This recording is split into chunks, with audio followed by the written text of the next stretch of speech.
वेङ्कटनायकः सर्वदेवैकशरणं सर्वदेवैकदैवतं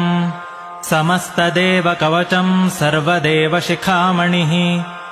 इतीदं कीर्तितं यस्य विष्णोरमिततेजसः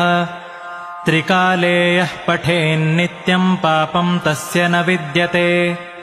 राजद्वारे पठेद्घोरे सङ्ग्रामे रिपुसङ्कटे भूतसर्पपिशाचादिभयं नास्ति कदाचन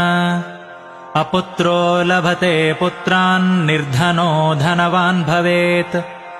रोगार्तो मुच्यते रोगात् बद्धो मुच्येत बन्धनात् यद्यदिष्टतमं लोके तत्तत् प्राप्नोत्यसंशयः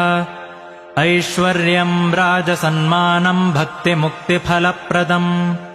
विष्णोर्लोकैकसोपानं सर्वदुःखैकनाशनम्